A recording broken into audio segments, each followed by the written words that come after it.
Bonjour, je m'appelle Laura Perry et je suis actuellement ministre des Femmes au sein de First Stone Ministries. Ce qui est curieux, c'est que j'ai vécu en tant que transgenre pendant près de 9 ans. Je n'aurais jamais imaginé qu'un jour je travaillerais dans le ministère des Femmes. En réalité, je portais beaucoup de colère et de ressentiment envers les femmes. Pour contextualiser mon histoire, j'ai grandi dans une famille qui fréquentait assidûment l'église. Nous étions à l'église chaque fois que les portes étaient ouvertes. Nous étions vus comme la famille américaine parfaite. En fait, certaines personnes nous ont dit qu'elles pensaient que notre famille n'avait pas de problème. Nous maintenions une image impeccable. Cependant, une partie de mon histoire est entrelacée avec celle de ma mère, car Dieu a utilisé nos histoires à toutes les deux pour nous façonner. Ma mère a grandi dans une église très légaliste, ce qui l'a empêchée de comprendre la paix et la grâce de l'Esprit Saint. Elle ne savait pas comment vivre dans la présence de Dieu, comment laisser le Seigneur travailler dans sa vie. En conséquence, elle vivait constamment submergée et stressée. Il était fréquent qu'elle me demande de la laisser tranquille, de m'éloigner un instant. Quand j'étais petite, il était difficile de comprendre cela. J'étais une enfant très hyperactive. Ma mère disait que j'aurais probablement été diagnostiquée avec un TDAH, mais elle ne voulait pas me donner de médicaments. À cause de cela, j'ai commencé à interpréter son épuisement comme un manque d'amour. Je ne comprenais pas à quel point elle était stressée et tentait de faire face aux responsabilités de la vie adulte. De plus, j'étais la dernière à naître, plusieurs années après mes 2 frères aînés. Ma mère avait des problèmes de santé, comme une fibromyalgie sévère, ce qui rendait même le contact des draps la nuit insupportable. Ainsi, elle évitait tout contact physique, mais ma langue de l'amour était précisément le contact physique. Mon père était plus affectueux avec moi, mais ma mère, en raison de ses limitations, n'arrivait pas à montrer de l'affection de la même manière. J'observais aussi la relation qu'elle entretenait avec mon frère, qui était plus calme et obéissant. Il semblait recevoir un traitement différent. Ma mère ne me l'a jamais dit, mais j'ai commencé à penser qu'elle l'aimait plus ou qu'elle aurait voulu que je sois l'un des 2 garçons qu'elle avait perdus lors de fausses couches avant ma naissance. Ces sentiments ont engendré en moi une grande jalousie envers mon frère.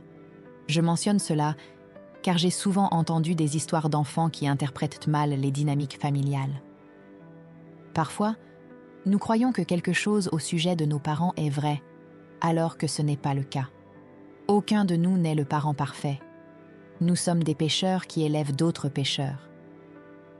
La réalité, c'est qu'il arrive parfois que les enfants aient l'impression de ne pas être aimés, même quand ils le sont. Il se peut que les parents ne soient pas capables de montrer de l'amour de la manière dont l'enfant a besoin. Cependant, aucun de nous n'est pleinement capable de satisfaire toutes les attentes d'un enfant. C'est pourquoi nous devons orienter nos enfants vers Dieu, qui est le seul capable de combler toutes leurs carences. Mon histoire est un mélange de blessures profondes et, en même temps, de mauvaises réponses à ces blessures. J'ai alors commencé à devenir très amère, à être très en colère contre elle. Entre 5 et 8 ans, à un âge très jeune, j'ai commencé à traverser le désespoir de tenter d'attirer l'attention de ma mère sur l'amertume de ne pas recevoir l'attention que je pensais mériter, et cela a évolué au fil des ans. Mais je pense qu'une partie de cela venait du fait que je pensais que si ma mère remarquait à quel point j'étais blessée, elle prêterait plus d'attention et je pourrais attirer son attention. Pour attirer son regard, je faisais tout ce qui me passait par la tête.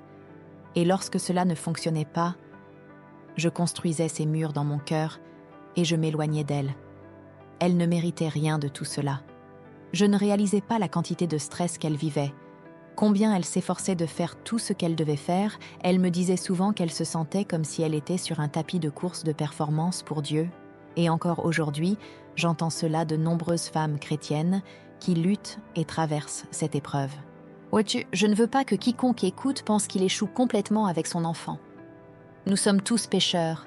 Nous avons désespérément besoin du Seigneur et c'est pourquoi il est si important de comprendre la relation avec Dieu, de comprendre qu'il nous donne la force. Qu'il ne s'attend pas à ce que nous sortions et agissions parfaitement pour lui, il veut que nous dépendions complètement de lui. Et en conséquence du mur que j'ai construit et de m'être exclue, j'ai commencé à devenir très en colère contre elle, J'ai commencé à me raccrocher à mon père. En fait, on me disait que j'étais comme mon père, que j'agissais comme lui, que j'avais la même personnalité, et j'ai vraiment commencé à m'identifier à lui. Et nous voyons cela aussi chez les personnes qui ont vécu des expériences traumatisantes dans leur enfance, qui cherchent à comprendre leur identité de manière différente. Mais c'était compliqué. Quand j'avais 8 ans, j'ai vécu une expérience très difficile qui m'a marquée profondément. Je me rends compte aujourd'hui que j'ai essayé de me protéger en dissociant une partie de moi-même. J'ai commencé à me dire des choses pour me sentir plus forte, pensant que les garçons avaient du pouvoir et que j'étais plus vulnérable. Ce garçon était le frère de mon ami, j'avais 8 ans, et il n'avait qu'1 an de plus que moi. Le plus difficile, c'est que j'ai mis beaucoup d'années avant d'en parler. En fait, je ne l'ai même pas dit à mes parents avant mes 33 ans. Et la première fois que j'en ai parlé à ma mère, elle ne savait même pas ce que je disais. Je pense que c'était tellement douloureux. C'était comme si elle ne comprenait même pas, alors elle a pensé que je ne lui avais pas dit pendant toutes ces années. Il n'avait qu'1 an de plus que moi et, bien que cette expérience ait éveillé un sentiment contradictoire, j'avais conscience que ce n'était pas normal. Mais au même moment, le corps réagit à ces expériences et cela a créé une confusion. Je me sentais tellement honteuse de ne pas savoir pourquoi cela me faisait me sentir mal, mais je savais que ce n'était pas quelque chose de bon. Mais quand je suis retournée vers lui, il a dit qu'on ne pouvait plus jamais refaire cela et il m'a rejetée. Il a ajouté que c'était ainsi que les choses se passaient et il m'a expliqué que certaines situations peuvent conduire à des conséquences. C'était un moment de rejet et je me suis éloignée de lui. Je me souviens que, même à 8 ans, je pensais que les garçons avaient tout le pouvoir, que j'étais juste bonne à être utilisée. Je me sentais tellement rejetée, vous savez. Je me souviens de me sentir dévalorisée et comment une enfant de 8 ans ne pouvait-elle pas se sentir capable d'aller parler à sa propre mère. J'ai commencé à cacher ces sentiments et au fil des ans, j'ai cherché des moyens inappropriés d'explorer ma confusion avec d'autres enfants. J'ai commencé à mener une double vie, devenant de plus en plus en colère contre ma mère et contre Dieu. Je n'aimais pas être une fille. J'enviais mon frère, et cette jalousie grandissait encore plus vis-à-vis des garçons en général, car il semblait qu'ils avaient tout le pouvoir. Je sentais que, en tant que fille, je n'avais aucune valeur. Je passais tout mon temps avec mon père et mon frère, et cela me faisait ne pas m'intégrer avec les filles à l'école. À l'école, les filles se moquèrent de moi, ce qui me faisait me sentir à l'écart. Souvent, elles m'appelaient Moleka. Certaines filles ne se dérangent pas avec ce genre d'étiquette, mais pour moi, c'était différent. Bien que je veuille être un garçon, au fond, je savais que je ne l'étais pas. Cela créait une partie de moi qui, désespérément, voulait s'intégrer. Je savais que je devais être comme les filles, mais je ne savais pas comment. Parfois, j'essayais de faire semblant, mais cela semblait simplement ne pas être moi. Je fluctuais entre essayer d'avoir l'air plus féminine et embrasser mon côté Moleka. Il y a eu des périodes où je faisais de gros efforts pour paraître une fille, mais ensuite, je passais par des phases où je m'habillais et agissais de façon beaucoup plus masculine. C'était une lutte constante pour essayer de m'intégrer. À cette époque, je n'avais jamais entendu parler du mot « transgenre ». Ce concept n'existait pas dans la culture. Je savais simplement que je voulais être un garçon et que je me sentais comme un garçon, mais je n'avais pas les mots pour le décrire. Je jouais avec les jouets de mon frère, portais ses vêtements et passais beaucoup de temps avec mon père. Nous deux étions très passionnés par les courses de voitures. Mon père me conduisait aux courses et nous pratiquions aussi beaucoup de sport. Mon frère et moi jouions au football ensemble. Au fil des années, j'ai commencé à inventer des histoires où j'étais un garçon. J'ai créé un personnage masculin et chaque nuit, avant de dormir, je me retrouvais à imaginer des histoires avec ce personnage. Il est devenu une sorte d'alter ego. J'ai commencé à jouer à de nombreux jeux vidéo en incarnant des personnages masculins. Cela occupait une grande partie de mon temps libre lorsque je ne pratiquais pas de sport. Quand j'avais 14 ans, j'ai été diagnostiquée avec le syndrome des ovaires polykystiques.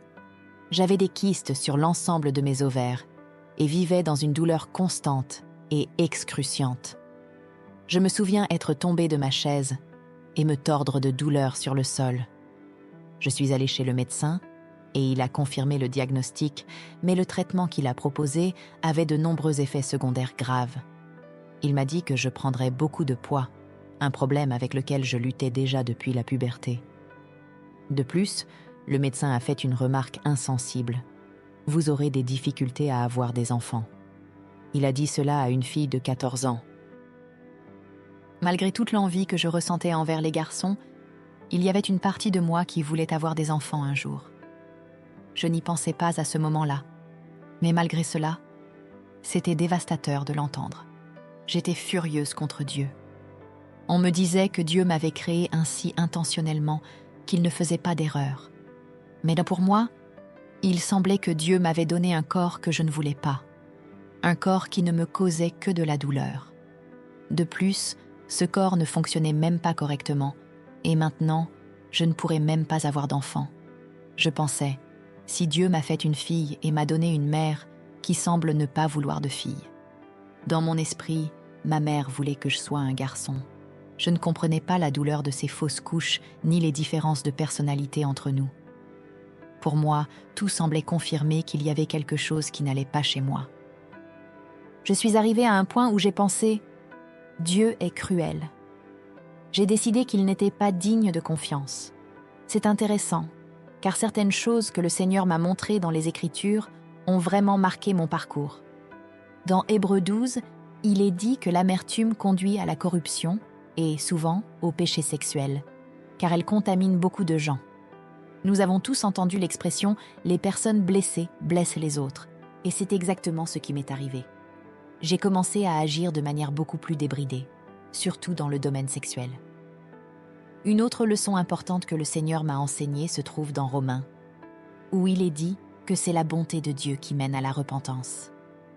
Curieusement, l'inverse est aussi vrai. Il y a quelques années, alors que j'étais malade pendant un week-end, j'ai décidé de consacrer ce temps au Seigneur et de regarder des centaines de témoignages en ligne. Je n'ai pas regardé la télévision, seulement des témoignages, et j'ai beaucoup appris sur la façon dont Dieu agit. Une chose que j'ai remarquée dans presque tous les cas était la présence d'une question qui éloignait les cœurs des gens de Dieu. Si Dieu est bon, pourquoi a-t-il permis cela dans ma vie ? Je me suis beaucoup identifiée à cette question, car c'était exactement ce que je pensais. Romains parle aussi de la manière dont Dieu s'est révélé à tous les hommes, mais beaucoup ne l'ont pas glorifié comme Dieu, ni ne lui ont rendu grâce. Au contraire, leurs pensées sont devenues futiles et leurs cœurs insensés ont été obscurcis. Il est dit qu'ils se sont prétendus sages, mais ils sont devenus fous et ont échangé la vérité de Dieu contre le mensonge. Je vois souvent ce schéma. Nous pouvons blâmer diverses circonstances, mais je perçois comment des idées fausses ont commencé à s'immiscer dans mon cœur, et en réponse à elles, j'ai péché. J'étais en colère contre Dieu et contre ma mère. J'ai construit des barrières, coupé mon identité féminine et décidé que je savais mieux que Dieu. Cela m'a conduite à un cycle de décisions erronées. J'ai commencé à chercher des relations, désespérée d'obtenir de l'attention. En grandissant, je sentais que mon père m'aimait beaucoup, de manière totalement appropriée, et j'avais soif d'une attention extérieure. Je pensais que pour cela, je devais satisfaire les attentes des autres. Alors, je faisais ce qu'on me demandait, mais plus je faisais cela, plus je me sentais brisée, rejetée et en manque. Finalement, mes parents l'ont su. Au fil du temps, ils ont commencé à remarquer ma rébellion. Bien que je cachais certaines choses, j'ai découvert plus tard qu'ils savaient bien plus que je ne le pensais. Je pense que c'est typique des parents. Parfois, ils ne savent pas comment aborder certaines situations. Ils ont essayé de m'aider, mais j'étais tellement fermée qu'il n'y avait pas grand-chose qu'ils pouvaient faire. J'étais complètement hors de contrôle, et mon âme se sentait dévastée. Je sortais toujours de ces relations en me sentant brisée, puis je partais vers la suivante, désespérée d'être aimée. Finalement, mes parents m'ont envoyée dans une maison d'accueil temporaire. Ils essayaient tout pour m'aider. Pendant un certain temps là-bas, j'ai dit au Seigneur que je ne le servirais plus jamais. Je fuyais, surtout après le diagnostic du syndrome des ovaires polykystiques, qui a été un tournant pour moi. C'était vers l'âge de 16 ans. J'étais très blessée et en colère contre Dieu. Ma solution était de penser que Dieu n'était pas bon. Je ne voyais pas comment mon propre péché et le péché des autres avaient contribué à cette situation. Je mettais toute la faute sur Dieu. Cela m'a conduite à embrasser encore plus un mode de vie qui n'était pas sain. Dans la maison d'accueil, on me mettait beaucoup de pression pour que je sois chrétienne. À un moment donné, j'ai décidé que j'en avais assez de cette vie de rébellion et de fête. J'ai essayé de vivre de manière chrétienne pendant quelques années, mais je ne connaissais pas vraiment le Seigneur. Tout comme ma mère, j'essayais de le faire par ma propre force, et cela n'a pas duré. Je me suis enfoncée dans des comportements destructeurs et, au final, cela m'a conduite à des rencontres occasionnelles dans l'espoir de remplir un vide. J'avais environ 17 ans, et puis, à l'université, une dépendance à des comportements peu sains a commencé. À cette époque, j'étais encore totalement féminine. Je n'avais toujours pas entendu parler du mot transgenre. C'était dans les années 90, au début des années 2000, lorsque j'étais à l'université. Et autour de 2003, je me donnais tellement de mal pour corriger cette identité brisée en espérant toujours qu'un homme me veuille, qu'un homme m'aime. Je n'ai jamais ressenti d'attirance physique pour les femmes, mais je voulais une petite amie parce que cela solidifierait mon identité en tant qu'homme. Cependant, cela semblait impossible, puisque je n'avais jamais envisagé l'idée de transitionner. C'était un monde secret que je portais en moi. En attendant, je continuais à chercher des relations avec des hommes, jusqu'à ce que, finalement, j'entre dans une relation à long terme. Je m'attendais toujours à ce qu'un homme me veuille vraiment, mais cette relation a été difficile. Il avait des problèmes personnels, et cela m'a fait penser. La raison pour laquelle cela ne fonctionne jamais, la raison pour laquelle je ne suis jamais heureuse, c'est parce que je devrais être l'homme. Si j'étais l'homme, je saurais comment traiter une femme. C'est à ce moment-là que j'ai commencé à chercher sérieusement ce mode de vie. Je n'avais jamais entendu le mot « transgenre », mais j'ai cherché sur Google quelque chose comme « fille devenant garçon », juste pour voir si quelqu'un avait déjà pensé à cela. J'ai été choquée de trouver des milliers de résultats. C'est alors que j'ai découvert un groupe de soutien et commencé à poursuivre cette idée. Pendant ce temps, j'ai commencé ma transition sociale et à adopter un nouveau prénom. J'ai choisi Jake, un prénom que j'avais déjà utilisé secrètement depuis mon enfance, inspiré par un personnage que j'avais moi-même créé. J'ai choisi ce nom parce que je voulais quelque chose qui ne pourrait jamais être confondu avec un prénom féminin. Au fur et à mesure que les gens ont commencé à m'appeler Jake et à me traiter comme un homme, j'ai ressenti un soulagement temporaire. Il semblait que toute la douleur d'être une femme avait diminué. Je pensais, c'est ce que j'ai toujours voulu. C'est ce que je suis réellement. J'ai commencé à remarquer des changements physiques. Mon visage a commencé à paraître plus masculin, ma voix est devenue plus grave et j'ai commencé à avoir des poils faciaux. Tout cela semblait réel au début, mais en même temps, je savais au fond de moi que cela restait faux. Pourtant, je continuais à me dire qu'un jour, cela deviendrait réel, car je voyais des changements concrets. Je pensais, un jour, la dysphorie disparaîtra. En 2009, j'ai subi une double mastectomie, ce qui a été un moment clé de ma transition. Cependant, après l'opération, j'ai pris conscience de quelque chose de dévastateur. Cela ne faisait toujours pas de moi un homme. Malgré tous les changements, toutes les affirmations extérieures et intérieures, je restais consciente que ce n'était pas réel. Cela m'a poussée à m'engager encore plus dans l'effort de renforcer mon identité masculine. Tout, de la façon dont je m'habillais à ma manière de marcher et de parler, devait affirmer cette identité. Tout ce qui ne renforçait pas cela me faisait sentir que j'échouais. Pourtant, un sentiment persistait. Ce n'est toujours pas réel. Je me suis convaincue que c'était parce que j'avais encore des hormones féminines. Je pensais qu'il me fallait plus de changements pour enfin éliminer la dysphorie et me sentir complète. Je pensais, quand je me débarrasserai de toutes les hormones féminines, alors ce sera réel. Alors, j'ai fait une hystérectomie, j'ai enlevé mes ovaires, mais cela ne devenait toujours pas réel. J'ai été choquée de commencer à faire des recherches sur les chirurgies de réassignation sexuelle et de me rendre compte à quel point tout cela était artificiel. J'ai compris que cela ne résoudrait jamais le problème. C'était quelque chose de totalement artificiel. De plus, il y avait de nombreuses complications potentielles.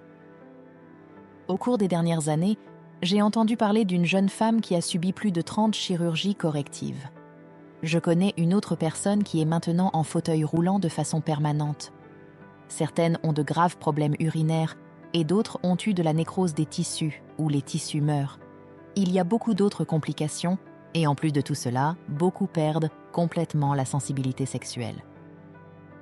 J'ai commencé à participer à un groupe communautaire et à recevoir des affirmations sociales.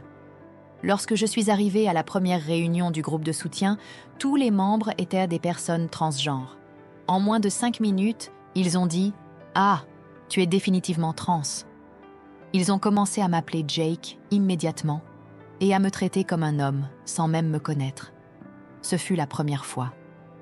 Je n'avais dit à personne que j'y allais. J'avais coupé mes cheveux très courts et je suis allée à la réunion avec un sweat très serré, essayant de ressembler autant que possible à un homme. Je n'avais toujours pas de binder pour la poitrine. Quand ils ont dit que j'étais définitivement trans et ont commencé à me traiter comme telle, c'était comme entendre tout ce que j'avais toujours voulu entendre. Ils m'ont assuré, après 1 an de prise d'hormones, personne ne saura jamais que tu étais une fille. C'est exactement ce que je voulais entendre. Je pensais, c'est la réponse. C'est tout ce que je cherchais. Ça a tout son sens. Et une partie du processus, à l'époque, exigeait que je consulte un thérapeute pour remplir les critères de la World Professional Association for Transgender Health, qui définissait les critères de soins pour la transition. Je n'avais aucun intérêt pour la thérapie, mais j'avais besoin de la lettre de diagnostic pour poursuivre ma transition. Après 3 séances, le thérapeute me donnerait la lettre avec le diagnostic de dysphorie de genre, à l'époque encore classé comme un trouble mental. Lors de la 3e séance, cependant, quelque chose d'inattendu s'est produit. Elle a posé son carnet et son stylo, ajusté ses lunettes, m'a regardé droit dans les yeux et a dit « Waouh, tu as beaucoup de problèmes avec ta mère ». J'étais choquée. Je pensais « Attends, comment sommes-nous passés de parler de moi en tant qu'homme à parler de ma mère ?» Je ne prêtais même pas attention à l'orientation de la conversation. Je voulais juste remplir les critères et obtenir la lettre pour commencer les hormones. Lorsqu'elle a mentionné ma mère, j'ai explosé. J'ai dit « Je ne suis pas ici pour parler de ma mère ». Elle a répondu « Alors tu es ici uniquement pour le diagnostic ?» Et j'ai répondu « Oui, c'est tout ce que je veux ». Elle m'a alors donné ce que je voulais. Dans quel autre cas un patient peut-il aller chez le médecin et dire « C'est vrai pour moi » et le médecin l'accepte simplement, même si les examens ou observations disent le contraire. Nous ne faisons pas cela dans aucune autre situation. Par exemple, si quelqu'un veut une chimiothérapie, mais que l'oncologue dit que la personne n'a pas de cancer, elle ne recevra pas le traitement simplement parce qu'elle le veut. Mais, dans ce cas, le patient est celui qui détermine ce qui est le mieux pour lui. Il y a maintenant des personnes qui s'identifient comme trans-handicapées. Certaines veulent enlever des membres sains ou devenir délibérément handicapées. Je ne sais pas jusqu'où cela se passe, mais je sais qu'il y a des discussions à ce sujet. J'ai déjà parlé avec des psychologues qui ont mentionné comment certaines filles, en particulier, commencent à imiter des symptômes qu'elles voient sur TikTok. Elles adoptent pratiquement ces symptômes, ce qui crée de nouveaux défis psychologiques et sociaux. Il existe des cas où des jeunes commencent à imiter des symptômes qu'ils voient dans des vidéos sur TikTok, comme la bipolarité, le syndrome de la personnalité multiple ou même à prétendre ne pas pouvoir marcher. Ils intègrent ce qu'ils voient et commencent à répéter ces comportements. J'ai déjà vu cela se produire, surtout avec des hommes qui prétendent ne pas pouvoir marcher ou qui disent être aveugles, utilisant des fauteuils roulants sans en avoir besoin. C'est quelque chose de très étrange. Cela soulève la question, jusqu'où cela va-t-il aller ? Allons-nous permettre aux gens de s'identifier comme ils le souhaitent, sans limite ? Par exemple, il y a des enfants qui s'identifient comme des chats. Au début, je pensais que les histoires sur des écoles qui mettaient des bacs à sable pour ces enfants étaient fausses. Mais, selon certains parents, cela s'est réellement produit dans certaines écoles. Je ne sais pas si cela vient des élèves eux-mêmes ou s'il y a plus de cas, mais j'ai déjà entendu plusieurs histoires d'enfants miaulant en classe pour répondre aux questions. Et, dans certains cas, bien que ce ne soit certainement pas dans tous, les enseignants acceptent même ce comportement, les traitant comme s'ils étaient vraiment des chats. Tout cela touche à des questions d'identité, de confusion et à un manque de croyance en Dieu qui nous a créés et nous a donné un but. Au début, il semblait que j'étais au sommet du monde. C'était tout ce que j'avais toujours voulu. La testostérone me donnait un sentiment d'euphorie et une énorme poussée d'énergie. Pour une femme qui a naturellement des niveaux de testostérone très bas, ce changement est très significatif. Les femmes ont de la testostérone en petite quantité, mais pas au même niveau que les hommes. Cette explosion d'énergie a été incroyable pour moi. Je faisais face à des problèmes de santé depuis des années, y compris une maladie auto-immune appelée Hashimoto, qui affecte la thyroïde et cause une fatigue chronique. Alors, quand j'ai commencé à prendre de la testostérone, j'ai ressenti une amélioration incroyable. Cependant, ce que je ne réalisais pas, c'est que cette énergie venait uniquement des changements physiques. Dans mon esprit, je pensais, c'est la réponse à tous mes problèmes. Je suis enfin en train d'accepter qui je suis réellement. En réalité, la testostérone m'aidait physiquement, mais je ne savais pas que cela entraînerait autant de conséquences négatives à long terme, puisque mon corps n'était pas conçu pour gérer ces niveaux élevés d'hormones. De plus, chaque petite affirmation sociale renforçait cette identité masculine que je construisais. Des études menées dans les années 1980 ont montré que lorsque les enfants qui s'identifiaient comme transgenres n'étaient pas affirmés socialement et recevaient une thérapie, entre 82% et 86% d'entre eux abandonnaient cette identité après la puberté. Cependant, lorsque ces enfants sont affirmés socialement, que ce soit par des changements de nom, de vêtements ou de pronoms, chaque étape semble les enfoncer davantage dans ce chemin. Pour ceux qui commencent à utiliser des bloqueurs de puberté, les chiffres sont encore plus préoccupants. Dans certaines études, entre 90% et 100% de ces enfants finissent par avancer vers une transition médicale complète. Cela prouve que les bloqueurs de puberté ne sont pas un bouton de pause, comme beaucoup le disent, mais bien un accélérateur de la transition médicale. Ces petites affirmations, qu'elles soient sociales ou physiques, agissent comme une sorte d'analgésique émotionnel. Elles aident à masquer la douleur sous-jacente. C'est comme prendre des analgésiques pour une blessure grave et infectée. Vous ressentez un soulagement momentanément, mais la blessure reste là, détruisant le corps de l'intérieur. Certaines de ces enfants me disent « Mais je me sens tellement mieux maintenant ». J'ai même entendu des thérapeutes affirmer « Oui, j'ai aidé cet enfant à transitionner, et maintenant il se sent beaucoup mieux. Tous les problèmes ont disparu. » Cependant, en réalité, ils ne font qu'ignorer le problème, l'enterrent. Mais avec le temps, le problème refait surface. Dans mon cas, l'euphorie initiale de chaque étape de la transition finissait toujours. Par exemple, lorsque j'ai changé légalement mon prénom, j'étais très excitée, j'avais hâte que mon nouveau prénom apparaisse sur ma carte d'identité et mes documents. J'avais environ 26 ou 27 ans à l'époque, et mes parents savaient ce qui se passait. Mais ils n'avaient aucun contrôle, puisque j'étais déjà adulte. Ils se sentaient complètement impuissants. Lorsque le jour est arrivé et que mon prénom a été officiellement changé, j'ai ressenti une euphorie momentanée. Mais rapidement est venue la question. Et maintenant, quelle est la prochaine étape ? Je cherchais toujours la prochaine étape, comme si c'était une drogue.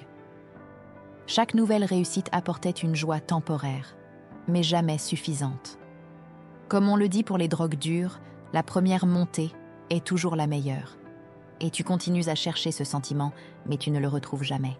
Joss, au fur et à mesure de ma transition, au lieu de me sentir libre, j'ai commencé à me sentir prisonnière. Plus je progressais, plus je tentais d'effacer l'existence de Laura. Je voulais être seulement Jake, je voulais effacer complètement mon passé. Mais j'ai réalisé que tu ne peux pas échapper à ton passé. Il me hantait. Je devais constamment réinventer mon histoire, mentir à mes amis, mes supérieurs et mes collègues. Par exemple, je ne pouvais pas dire que j'avais été scout. Je devais dire que j'avais été scout garçon. Je ne pouvais pas avoir joué au softball. Je devais avoir joué au baseball. Il y avait tellement de mensonges à créer pour maintenir cette nouvelle identité. En plus de cela, il y avait d'autres défis. Par exemple, à la salle de sport, je portais une prothèse génitale et je devais me changer dans les vestiaires masculins sans être vue. Des situations comme celle-ci étaient remplies de problèmes et de stress, quelque chose que les gens ne réalisent pas quand ils pensent à la transition. Même quand j'étais avec ma famille, les choses n'étaient pas faciles. Certains membres de la famille m'affirmaient en tant que Jake, mais d'autres pas. Mes parents ne m'ont jamais appelé Jake, mais même s'ils l'avaient fait, cela n'aurait pas fait de différence. Je savais au fond que j'étais toujours leur sœur ou leur tante. Je connaissais la vérité. Ce conflit interne faisait que je détestais être près de ma famille et j'ai commencé à m'en éloigner. Je ne voulais rien avoir à faire avec Dieu. Je pensais que je pouvais réparer ma propre douleur, mais avec le temps, j'ai réalisé que rien de tout cela ne résolvait le problème. La dysphorie n'a jamais disparu. Un jour, j'ai réalisé que cela ne serait jamais réel. Peu importe ce que je faisais, ce ne serait jamais véritable, et la dysphorie persistait. Finalement, tout ce qu'il me restait était une identité profondément brisée. J'ai commencé à vivre comme trans en octobre 2007, mais je n'ai eu accès aux hormones que plusieurs mois après. J'ai suivi une thérapie hormonale pendant environ 1 an et demi avant de décider de subir l'opération. Au début, la testostérone me faisait me sentir très bien. Mais avec le temps, ce high a commencé à diminuer et je pensais « je dois passer à l'étape suivante », quelque chose qui me fasse enfin regarder dans le miroir et voir Jake. J'ai donc décidé de subir la mastectomie. Cela a été très douloureux. C'était une procédure ambulatoire. Donc je me suis remise dans un hôtel à San Francisco avec une amie qui, en réalité, n'était pas infirmière. Je suis allée à San Francisco parce que le chirurgien était l'un des plus renommés au monde dans ce type de procédure pour les transgenres de femme à homme. J'ai payé un peu plus pour cela, mais il avait d'excellents résultats. Malgré la douleur physique, la douleur émotionnelle était bien pire. Je pense que ce qui a été le plus difficile pour moi, c'est de réaliser que l'opération n'a pas rendu cela réel, comme je croyais que cela allait se passer. Je savais que je prévoyais d'autres opérations à l'avenir, mais je pensais que celle-ci serait la clé pour effacer ma dysphorie et devenir légalement un homme. Quand cela ne s'est pas produit, ça a été dévastateur. Peut-être que quelques semaines après l'opération, j'ai réalisé que cela ne résoudrait pas mon problème. En fait, je ne sais pas si j'en serais arrivée à cette conclusion aussi rapidement si ce n'était pas pour une conversation avec ma patronne à l'époque. Elle était lesbienne, très pro-LGBT, et était très enthousiaste à propos de ma transition. Environ 6 semaines après l'opération, je suis retournée au travail et elle est venue me voir en disant « Écoute, je ne sais pas ce qui t'arrive, mais tu sembles abattue, déprimée, sans motivation. Je veux retrouver le Jake d'avant. » Et j'ai été choquée. Je pensais « Que veut-elle dire par là? Je suis plus heureuse que jamais. » J'ai ignoré son commentaire et suis rentrée chez moi, mais je n'ai pas pu m'empêcher de penser à ce qu'elle avait dit. J'y ai réfléchi et j'ai réalisé que j'étais en train d'ignorer ma dépression. Chaque fois qu'une pensée me traversait l'esprit, que cela n'était pas réel, je l'enterrais. Mais cette nuit-là, j'ai été forcée de faire face à la vérité. Elle avait raison. J'ai regardé des photos de moi, comme celles des permis de conduire, et j'ai vu à quel point j'étais déprimée à l'époque, même si je pensais que j'allais bien.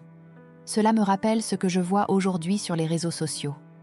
Beaucoup de personnes trans affirment qu'elles se sentent heureuses, mais en regardant leurs publications, on peut souvent voir la tristesse et le vide dans leurs yeux. Elles disent qu'elles vont bien, mais elles n'ont pas l'air bien. Même le bonheur n'est pas une justification pour tout cela. Mais même ainsi, même ce bonheur apparent semble être un mensonge qu'elles se racontent à elles-mêmes et aux autres. J'ai vu des vidéos de personnes trans, même de grands influenceurs, commencer à remettre en question leur expérience. Certains commencent à parler ouvertement de leurs expériences.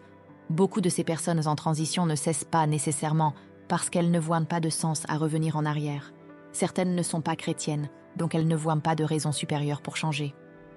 Cependant, beaucoup commencent à dire ouvertement que ce n'est pas réel, que cela n'a jamais résolu le problème.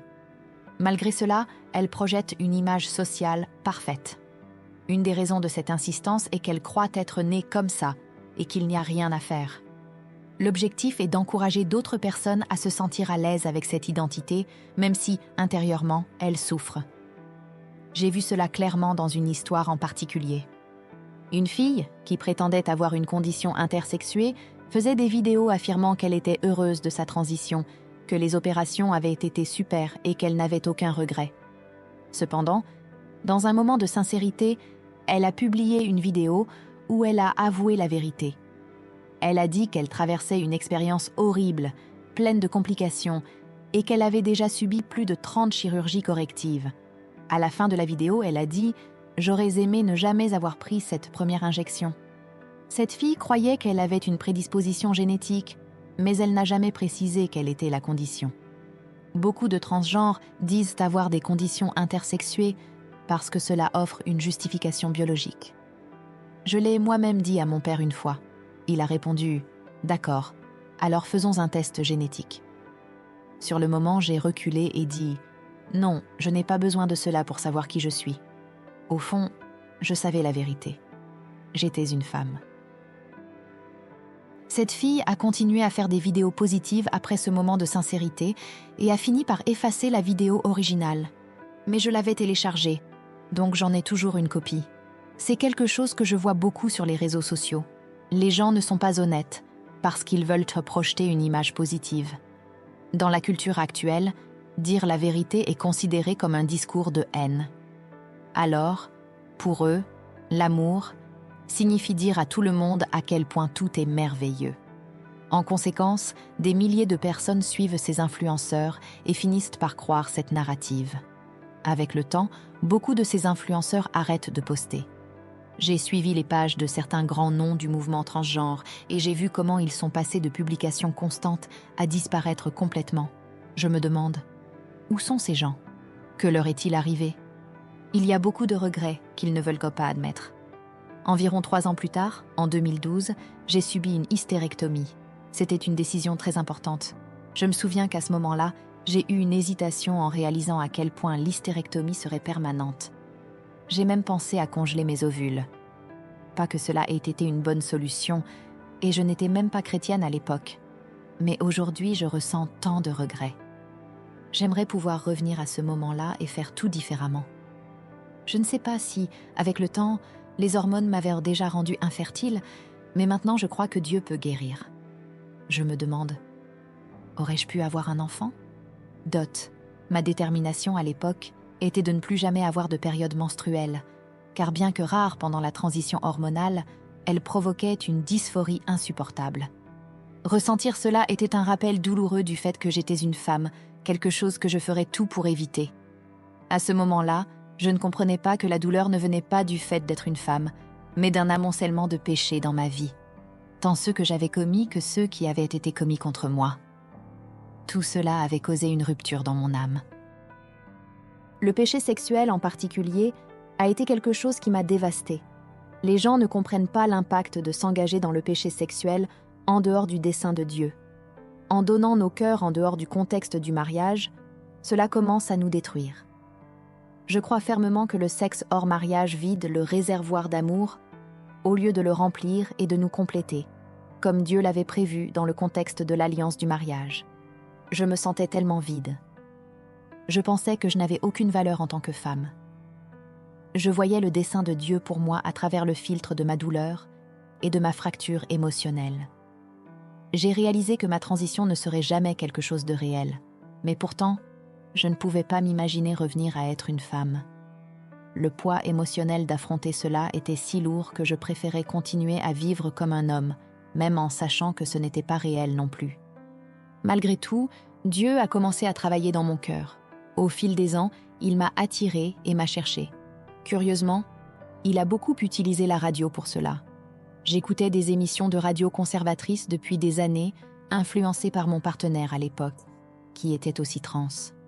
Il était un homme biologique vivant en tant que femme, et nous deux nous intéressions à la politique et à la radio conservatrice. Ce partenaire a été une pièce clé dans le plan de Dieu. Bien que je voulais une petite amie pour affirmer mon identité en tant qu'homme, je n'ai jamais été attirée physiquement par les femmes. Je me souviens d'être sortie avec une fille au début, mais elle était assez masculinisée et m'a dit « C'est bon, je te laisse être l'homme cette fois. » À ce moment-là, j'ai pensé « Tu ne comprends pas, je ne serai jamais la femme. » Et j'ai mis fin à cela. Cet homme, cependant, m'a poursuivi de manière intense. Il était très masculin à bien des égards, même s'il vivait une identité féminine. En y repensant, je vois comment Dieu a utilisé cette relation comme un miroir pour moi. Je voyais en lui des vérités que je ne pouvais pas voir en moi-même. Il me traitait comme un homme traite une femme, et je percevais clairement les différences d'entre nous, comme dans la force physique. Même avec lui prenant des œstrogènes et moi de la testostérone, il était toujours bien plus fort que moi. Il assumait beaucoup de rôles masculins, même alors que nous essayions d'inverser les rôles de genre. Cela me rappelait constamment la vérité. Nous ne pouvions pas effacer ce que nous étions vraiment. J'ai su, des années plus tard, qu'il avait perdu sa mère à l'âge de 7 ans et, en tant qu'aîné de 4 frères et sœurs, il avait assumé un rôle presque maternel dès son plus jeune âge. Il avait aussi sa propre histoire de douleur. Pendant ce temps, je continuais à écouter des émissions de radio. Peu à peu, elle mentionnait Dieu. Avec le temps, entendre parler de Dieu a commencé à attendrir mon cœur, même si ce n'était que légèrement. Il y avait une partie de moi qui voulait croire à la vérité. En réalité, je savais que c'était vrai, mais je ne voulais pas accepter Dieu parce que je voulais vivre ma propre vie. Je savais que ce que je faisais n'était pas la volonté de Dieu, mais je ne croyais pas que Dieu était bon. Heureusement, ma mère, mon père et d'autres personnes priaient pour moi. Au fil des années, Dieu m'a attirée, petit à petit. Il a utilisé plusieurs outils dans ma vie. Des rêves, des personnes qui disaient la vérité, et même un travail où mon patron était chrétien. Un jour, ma mère m'a demandé de créer un site web pour son étude biblique. J'ai commencé à lire les leçons sans qu'elle le sache, juste par curiosité. Ma mère n'aurait jamais imaginé que je ferais cela, surtout parce qu'elle avait essayé de me réparer pendant des années. Quand elle a finalement donné sa vie au Seigneur et a commencé à chercher Dieu véritablement, il a commencé à changer non seulement sa vie, mais aussi la mienne. Dieu a utilisé beaucoup de choses pour m'atteindre. Je veux encourager ceux qui prient pour quelqu'un à ne jamais abandonner. Dieu a des ressources infinies et des moyens inattendus d'atteindre les cœurs. Même lorsque je lisais ces leçons, juste pour résumer le contenu pour le site, des choses ont commencé à m'attirer. Dieu a commencé à me parler à travers ces mots, et j'ai vu comment il transformait ma mère. À ce moment-là, j'ai réalisé que l'Évangile était vrai. Je savais que la Bible était réelle. J'ai commencé à désirer connaître le Seigneur. Je téléphonais à ma mère avec des questions, et elle, qui avait été tellement transformée au fil des ans, partageait avec moi ce qu'elle savait. C'est alors que j'ai donné mon cœur au Seigneur. C'était un moment très sincère. Je me suis repentie de tout ce dont je me souvenais, et je me suis vraiment rendue à Dieu. Mais, à ce moment-là, je pensais que je serais encore un homme de Dieu. J'étais très sincère, mais complètement dans l'erreur. Dieu, dans sa grâce, m'a trouvé là où j'étais, mais ne m'a pas laissé là. Il a commencé à me convaincre et à m'éloigner de ce mode de vie. Beaucoup de gens demandent « Est-il possible d'être chrétien et de vivre en tant que transgenre ?» La réponse est que, si vous avez l'Esprit Saint, vous ne pouvez pas vivre confortablement dans ce mode de vie. J'étais sous une conviction telle. Je savais que ce n'était pas la volonté de Dieu, et il m'appelait à lui faire confiance et à m'éloigner de cela. Au cours des années suivantes, Dieu a continué à travailler dans mon cœur. Je savais qu'il me demandait de laisser ce mode de vie, mais c'était tellement douloureux que j'ai supplié qu'il prenne ma vie. Je ne voyais pas de sortie. Cependant, Dieu continuait à m'attirer.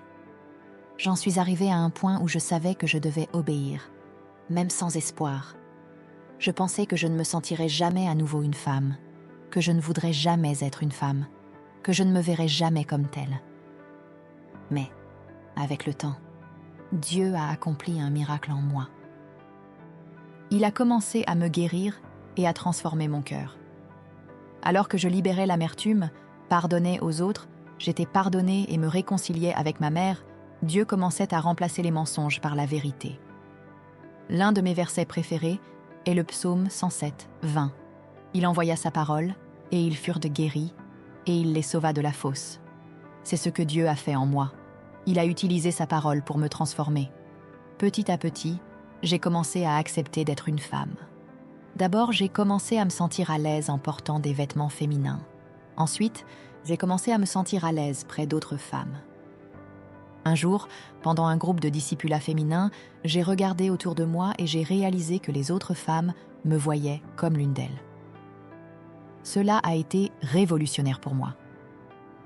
Pour la première fois, je ne me suis pas sentie comme quelque chose de différent ou d'inférieur. J'ai réalisé que j'étais l'une d'elles, non seulement physiquement, mais complètement. Oh, à mesure que Dieu continuait à me guérir, j'ai commencé à aimer être une femme. J'ai commencé à lui demander de m'enseigner son dessein pour les hommes et les femmes. Au fil des années, Dieu m'a montré tellement de choses sur la façon dont il nous a créés. Il existe plus de 6500 différences biologiques entre les hommes et les femmes. Nous sommes créés de manière totalement distincte, mais avec le même but, glorifier Dieu en tant qu'hommes et femmes, reflétant différents aspects de sa nature. En fin de compte, tout cela pointe vers la gloire du Christ et la réconciliation de Dieu avec l'humanité. Dieu a commencé à m'enseigner tant de choses et à préparer mon cœur pour un mari. Il a amené un homme incroyable dans ma vie il y a un peu plus de 2 ans. Curieusement, nous nous sommes rencontrés lors du jour le plus pluvieux de l'année, ce qui, je l'ai réalisé récemment, est un symbole de bénédiction et de renouveau. C'était comme si, après tout mon passé et tout ce que j'avais vécu, tout était devenu nouveau. Nous nous sommes mariés il y a un peu plus d'1 an, le 14 mai, et ce fut un voyage incroyable. Dieu utilise cet homme pour apporter plus de guérison dans ma vie, m'aidant à comprendre la bonté d'être une femme. Plus j'embrasse ma féminité et mon rôle donné par Dieu en tant que femme, plus cela réveille sa masculinité. Souvent, nous, les femmes, essayons de contrôler et de diriger, mais quand nous faisons confiance à Dieu et permettons aux hommes d'être les leaders, comme ils ont été appelés à l'être, nous ne sommes pas passives, mais nous faisons confiance au plan de Dieu. Cela a été incroyablement gratifiant et leur donne confiance pour diriger. Cette dynamique a été une grande bénédiction pour moi. Pendant cette période, j'avais coupé pratiquement tous les contacts avec ceux qui savaient que j'étais trans. Je me suis éloignée de presque tout le monde, y compris des amis et d'une partie de ma famille. Les seules personnes qui savaient étaient mon partenaire et mes parents. Et cependant, mes parents ne m'ont jamais appelé Jake ni utilisé de pronoms masculins. À l'époque, cela me rendait très en colère. Je disais qu'ils étaient odieux, qu'ils ne comprenaient pas et qu'ils devaient passer outre. Je disais des choses comme « c'est qui je suis ». Je ne changerai jamais. Alors, soit vous m'appelez Jake, soit je ne sais pas ce que je ferai. À certains moments, j'ai probablement menacé de couper les ponts avec eux. Au fond, cependant, je savais qu'ils m'aimaient. Malgré les problèmes que j'avais eus avec ma mère, je savais qu'elle m'aimait. Elle l'avait prouvé au fil des années, même quand j'étais pleine de colère et de ressentiment. Leur amour était comme un fil qui me maintenait connectée à la réalité, même si je ne voulais pas l'admettre. Ils n'ont jamais essayé de me mettre mal à l'aise intentionnellement. En public, comme dans les restaurants, ma mère m'appelait chérie ou mon amour. Cependant, parfois, elle me disait accidentellement Laura, et cela me rendait furieuse. En même temps, quelque chose en moi savait que c'était la vérité. C'était douloureux, mais c'était aussi comme si cela me tirait de retour dans la réalité. Quand je suis devenue chrétienne, avant de réaliser que cela signifiait que Dieu m'appelait à vivre authentiquement en tant que femme, j'ai essayé d'aller à l'église. Cependant, il y avait toujours une excuse. Je ne suis pas retournée à l'église avant d'avoir détransitionné. Pourtant, Dieu travaillait déjà dans mon cœur, et l'interaction avec d'autres chrétiens a été quelque chose de graduel et transformateur. Je planifiais d'aller à l'église, mais il y avait toujours quelque chose. Je me levais tard, j'oubliais ou je trouvais une excuse. Il y avait en moi un désir d'être parmi les chrétiens, mais aussi beaucoup de peur. J'avais peur de la façon dont les gens me traiteraient. Je me demandais si je pourrais cacher ma vraie histoire. Bien que je connaissais la vérité, cette peur me paralysait. J'ai fini par aller à une étude biblique pendant quelques semaines pendant que mon partenaire partait pour le Nouveau-Mexique pour passer environ 6 semaines avec son frère. Pendant ce temps, j'étais tellement affamée de communion chrétienne, mais j'avais encore peur d'aller à l'église.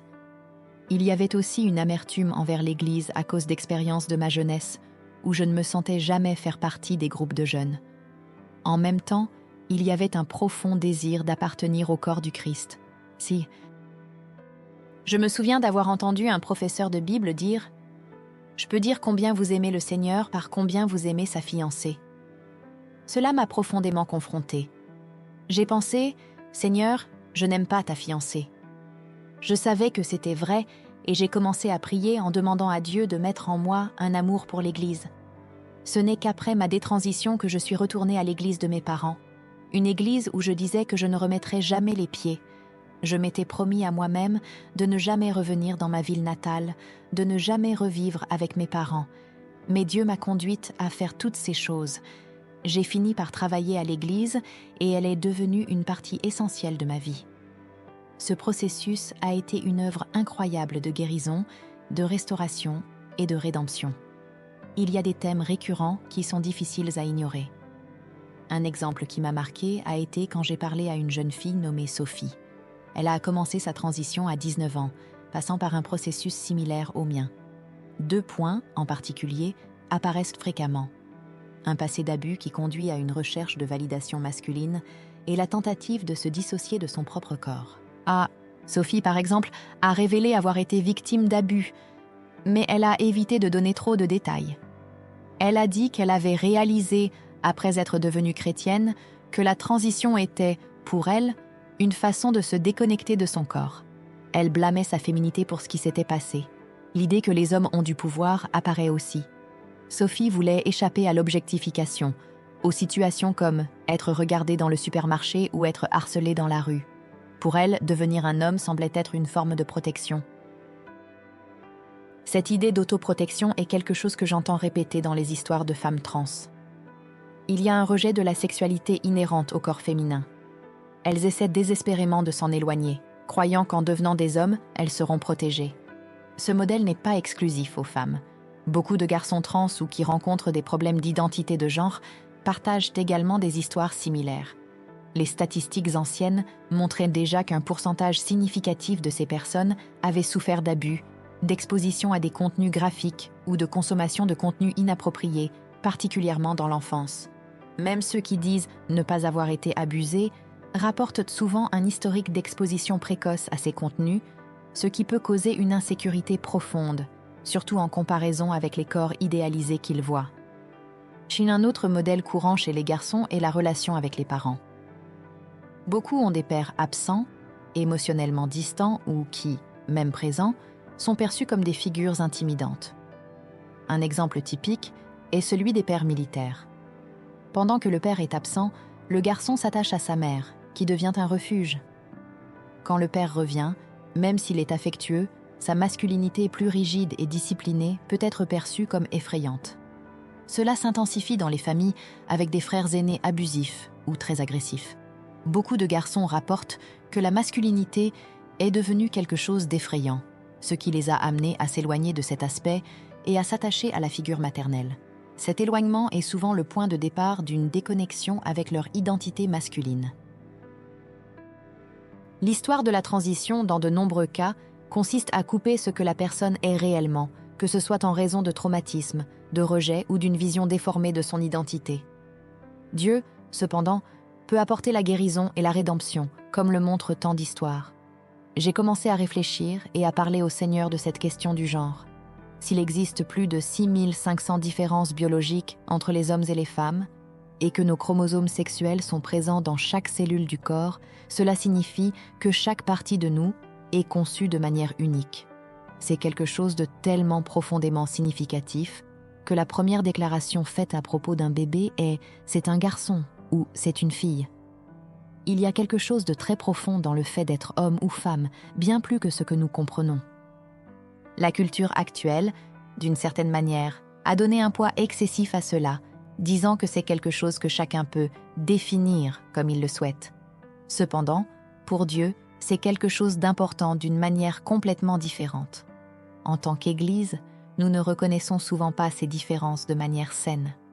Cela ne signifie pas qu'un genre doit être supérieur à l'autre, mais que les deux glorifient Dieu de manière distincte. Les deux ont une égale valeur. À l'époque de Jésus, les femmes étaient sous-estimées et avaient des rôles sociaux très limités. Elles étaient souvent utilisées, abusées et avaient peu d'options à part s'occuper de la maison. Pourtant, Jésus a défié ces normes culturelles. Il a rencontré la femme samaritaine au puits, a défendu la femme prise en adultère et est apparu en premier à Marie-Madeleine après la résurrection. Cela montre combien Dieu valorise les femmes. Souvent, les femmes regardent le rôle biblique de la femme comme une malédiction. Moi-même, je pensais que d'être une femme était un fardeau, que Dieu ne m'aimait pas autant qu'il aimait les hommes. Mais ce n'est pas vrai. Dieu valorise profondément les femmes. Dans la Bible, il compare ses disciples à sa fiancée, montrant un amour profond et spécial pour elle. L'Église doit reconnaître l'importance d'aider les enfants et les jeunes à se reconnecter avec leur véritable identité. Ces enfants ont désespérément besoin de modèles du même sexe, surtout lorsqu'il y a une déconnexion avec les parents. Dans mon cas, j'avais besoin d'aide pour me reconnecter avec ma mère, pour voir que j'étais comme elle, qu'elle m'aimait et qu'en dehors de sa douleur, il y avait une lutte sincère pour vivre sa foi. Ma mère a traversé tellement de souffrances. Elle cherchait des pasteurs, pleurait, disant qu'elle essayait si fort de vivre la vie chrétienne. Elle était stressée, épuisée et complètement surchargée, au point de développer des problèmes cardiaques à cause du stress. Au lieu de soutien, elle entendait souvent « Francine, tu dois juste essayer plus ». Aujourd'hui, j'ai un profond respect pour ce que ma mère a affronté. Malheureusement, dans l'Église, nous essayons souvent de projeter une image parfaite et ne reconnaissons pas combien les gens souffrent. Nous devons créer un espace d'accueil et de vérité. L'une des similitudes les plus marquantes dans des histoires comme la mienne et celle d'autres personnes ayant détransitionné est le moment après la mastectomie bilatérale. Sophie, par exemple, a relaté quelque chose de similaire. Regarder dans le miroir et se rendre compte « Je ne suis toujours pas un homme ». Elle voyait ses propres hanches, ses courbes, et sentait qu'elle n'atteindrait jamais ce qu'elle recherchait. Tout comme moi, elle se demandait « Est-ce que cela deviendra un jour réel ?» Pourtant, nous entendons des activistes arguer que ces chirurgies et procédures sont essentielles, même pour les mineurs, sous prétexte qu'elles évitent les suicides. C'est une sorte de pression émotionnelle exercée sur les parents et même sur la société en général. Ils disent que la dépression ou l'infortune de ces personnes n'a rien à voir avec la confusion ou les traumatismes du passé, mais plutôt avec le manque d'acceptation de la part de personnes comme nous. Cette narrative ignore la réalité de tant d'histoires de douleur et de regrets, de personnes qui ont subi ces interventions en cherchant un soulagement, mais qui n'ont pas trouvé la paix qu'elles espéraient. Beaucoup affirment que la responsabilité du malheur, voire des pensées suicidaires des personnes trans, incombe aux chrétiens, aux conservateurs ou aux lois qui n'autorisent pas que ces changements se fassent aussi rapidement qu'elles le souhaiteraient. Et la narration veut que, si elles étaient totalement affirmées et avaient un accès illimité aux procédures, elles seraient heureuses et se sentiraient complètes. Cependant, c'est un énorme mensonge. Beaucoup de personnes, en particulier les parents, se sentent émotionnellement extorquées par ce genre de discours. Si vous ne confirmez pas, si vous ne célébrez pas, vous serez responsable de pousser quelqu'un au suicide. C'est une forme de chantage émotionnel que beaucoup ne peuvent pas supporter. Je participe à un forum sur Reddit avec plus de 45 000 membres, qui inclut des personnes ayant détransitionné et d'autres qui remettent en question leur transition. Chaque jour, je vois de nouveaux posts de personnes ayant détransitionné disant des choses comme « Pourquoi personne ne m'a dit la vérité ? Pourquoi les médecins m'ont permis de faire cela ?» Je me souviens d'un adolescent de 14 ans qui disait « Qui laisse un jeune de 14 ans prendre une telle décision ?» Il avait déjà subi une mastectomie bilatérale et ressentait un profond regret. Certaines de ces personnes restent suicidaires. J'ai vu le témoignage d'une jeune femme qui, après avoir fait la mastectomie, est retournée chez le médecin 6 mois plus tard et a demandé si elle pouvait inverser la procédure. Elle ne savait pas qu'il n'était pas possible de simplement remettre les seins. Même avec des implants, comme ceux que j'utilise maintenant, ce n'est pas la même chose. Il n'y a pas de glande mammaire, ni de nerfs, ou de sensibilité d'origine. C'est irréversible et dévastateur. Des études menées montrent que la chirurgie ne résout pas le problème. Une étude en Suède, un pays extrêmement affirmatif pour les personnes trans, a révélé que les taux de suicide restaient les mêmes avant et après les chirurgies. En réalité, ces taux sont significativement plus élevés que dans la population générale. Cela montre que les interventions médicales ne résolvent pas la dysphorie ni les problèmes sous-jacents. De plus, nous voyons de nombreux détransitionneurs parler courageusement contre ces pratiques, même sans détransitionner complètement. Des personnes comme Scott Nugent et René Jacques ont mis en garde contre les dangers et les conséquences de ces interventions. René Jacques, par exemple, a écrit un livre intitulé « Don't get on the plane » « Ne montez pas dans l'avion », décrivant le regret d'avoir subi des chirurgies de réassignation sexuelle.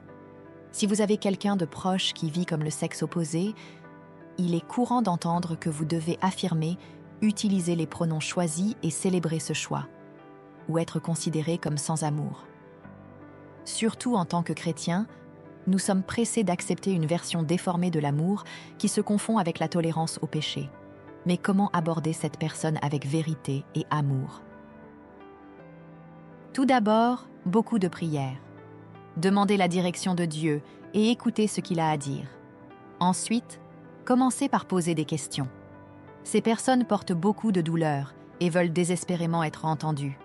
Demandez-leur de parler de leur vie, essayez de comprendre ce qu'elles ressentent. Si elles ne s'ouvrent pas immédiatement, envisagez d'être vulnérables en premier. Partager quelque chose de personnel peut créer un espace sûr et encourager la personne à s'ouvrir également.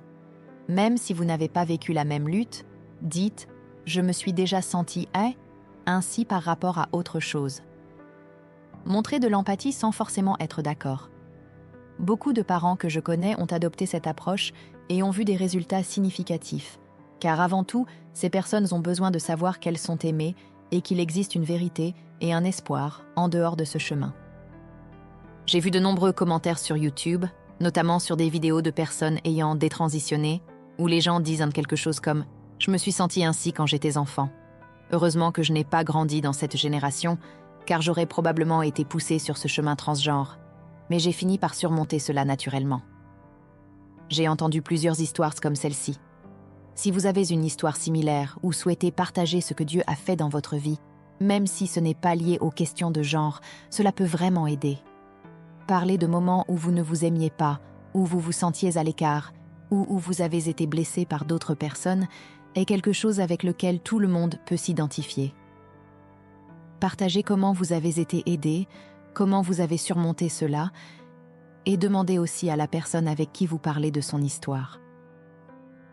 Pour moi, tout cela concerne l'Évangile. Dieu a accompli une œuvre de guérison incroyable dans ma vie, et je sais que ce dont ces personnes ont vraiment besoin, c'est de Jésus. Il se peut qu'elles ne répondent pas immédiatement, mais notre obéissance n'est pas mesurée par la réponse des autres. Dieu mesure notre obéissance par notre volonté d'obéir. J'aime rappeler aux gens, et à moi-même, que nous ne pouvons pas aimer plus que Dieu. Beaucoup de chrétiens essaient d'adoucir ce que la Bible dit au sujet du mariage, de la sexualité et du genre pour paraître plus aimants. Mais si Dieu est amour, nous ne pouvons pas le surpasser dans l'amour. Penser que nous pouvons être plus aimants en désaccord avec Dieu est en réalité dire que nous sommes plus aimants que lui, et ce n'est pas vrai. La bonne nouvelle, c'est que si Dieu est amour et nous a créés hommes et femmes, alors la chose la plus aimante que nous puissions faire est d'affirmer cette vérité, de manière constante et bienveillante. Merci beaucoup de m'avoir donné l'opportunité de partager mon témoignage. Je suis reconnaissante pour cette chance et pour tout ce que Dieu a fait. Merci encore et que Dieu vous bénisse.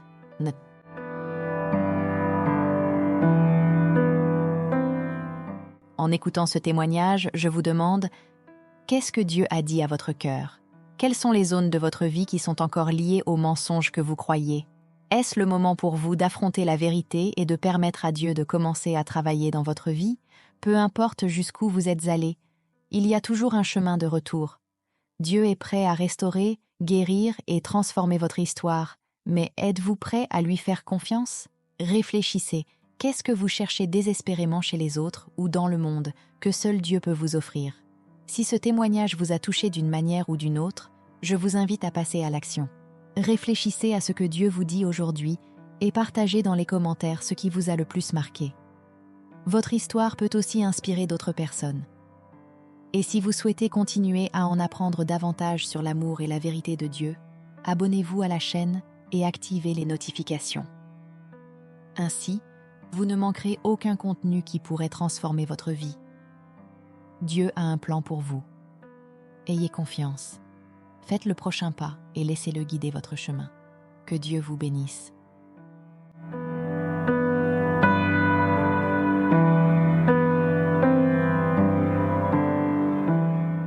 J'ai commencé ma vie dans une secte qui, au début, prêchait l'Évangile et était centrée sur le Christ, mais avec le temps, elle s'est détournée, devenant manipulatrice. La direction était oppressive, nous isolant du reste du monde et nous faisant croire qu'ils étaient les seuls chrétiens sauvés. Ma première exposition à l'occultisme est probablement venue des films d'horreur hollywoodiens et, à coup sûr, la musique a joué un rôle énorme. J'écoutais beaucoup de métal et de rock'n'roll. Je ne dis pas que ces genres sont sataniques ou intrinsèquement mauvais par nature, mais les artistes que j'écoutais étaient maléfiques et ouverts à ce sujet.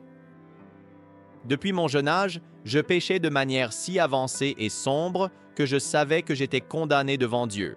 Je ne voyais aucune issue et je pensais que si quelqu'un savait vraiment ce que j'avais fait en privé, personne ne m'aimerait. En fait, non seulement personne ne m'aimerait, mais ils en seraient dégoûtés. Alors, j'ai ressenti toute cette honte et cette condamnation, mais c'était comme une pression sainte. À ce moment-là, j'ai senti l'approche d'un être différent, un être saint, qui a silencé tout le bruit dans mon esprit, toutes les autres voix, toute cette honte, tout s'est dissipé. Dieu, tu es le Seigneur. Je reconnais que tu es le Dieu de l'univers. Seul toi peux pardonner mes péchés. Je vais te suivre, mais tu dois me changer, tu dois me rendre nouveau. Peux me sauver de ce trou que j'ai creusé, et tu dois faire tout le travail. Je vais collaborer, je ferai ce que je peux, mais nous savons tous les deux que ce n'est pas quelque chose que je peux faire tout seul. Dieu a accepté cela. Tout ce qu'il voulait, c'était ma soumission et mon engagement. Et, pour la première fois de ma vie, j'ai aimé Jésus. Si vous avez été touché par ce témoignage et souhaitez voir cette histoire et d'autres histoires comme celle-ci, n'oubliez pas de vous abonner à notre chaîne. Ici, nous partageons des expériences puissantes qui peuvent transformer des vies et renforcer la foi. Cliquez sur le bouton d'abonnement, activez la cloche pour recevoir des notifications et rejoignez notre communauté de foi et d'espoir.